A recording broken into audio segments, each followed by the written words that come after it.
Hello, কি অবস্থা সবার?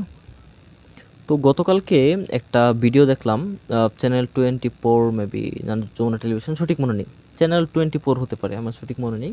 সেখানে একটা ইন্টারভিউতে দেখলাম রায়হান রাফিকে কিছু কথা বলতে। সাংবাদিকরা একটা প্রশ্ন করেছিল যে তাণ্ডবের কি খবর? এই প্রশ্নে রায়হান রাফি বলেছেন যে তাণ্ডবের প্রোডাকশনের কাজ অলরেডি চলছে, প্রায় শেষের দিকে। প্রোডাকশনের কাজ প্রায় শেষের দিকে। তারা খুব শীঘ্রই শুটিং ফ্লোরে চলে যাবে। আর ফেব্রুয়ারি মাসের প্রথম সপ্তাহে তাণ্ডব সিনেমার অ্যানাউন্স আসবে, একটা মহরত হবে। সেখানে তাণ্ডব সিনেমার বাকি যে কলাকুশলী তাদের নাম ঘোষণা করা হবে। তাণ্ডব সিনেমায় প্রধান লিড চরিত্রে কাস্টিং হয়েছেন কিন্তু শাকিব খান, এটা আমরা সবাই জানি। আর প্রোডাকশন হাউস হিসেবে রয়েছেন আলফা, এসবিএফ, চরকি এরা। যাই হোক, তুফানের পর রায়হান রাফির সাথে আবারও দ্বিতীয়বার জুটি বাঁধতে চলেছে রায়হান রাফি গুণ শাকিব খান। তো তুফান সিনেমায় যে জিনিসগুলো মিসিং ছিল, মোটামুটি বিজিএমটা একটু মিসিং ছিল। বিজিএমটা যে একবারে শতভাগ ভালো হয়েছে এরকমটা কিন্তু না, তবে অনেক জায়গায় ভালো লেগেছে। তারপরে আরেকটা জিনিস যেটা, সেটা হচ্ছে অ্যাকশানটা ছিলই না বলা যায়। অ্যাকশানটা খুব কম ছিল।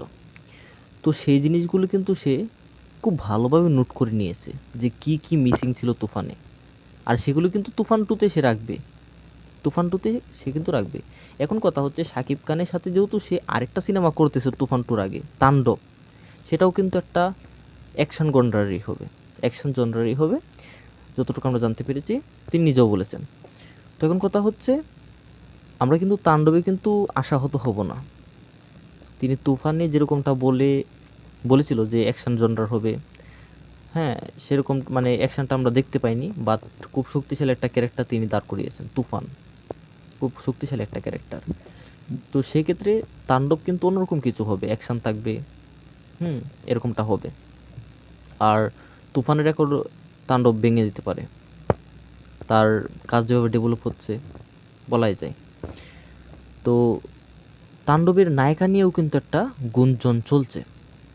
এখন কথা হচ্ছে, যেটা রটে তার একটু হলেও কিন্তু বটে, এটা আমরা বিগত সময়েও দেখে আসছি।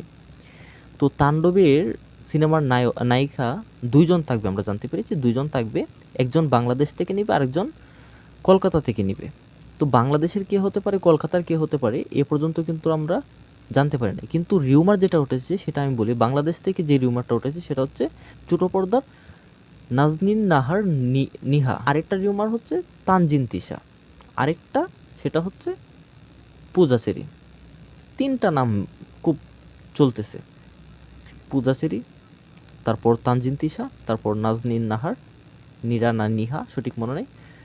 তো এই তিনটার মধ্যে সবচেয়ে বেশি যেটা চলতেছে সেটা হচ্ছে নাজনীনেরটা।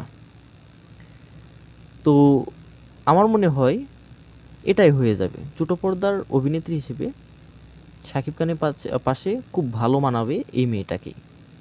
তো জানি না প্রোডাকশন হাউস কাকে চয়েস করে রেখেছে, আর কলকাতার কে হতে পারে এই মুহূর্তে আমার ধারণা মতে হচ্ছে না।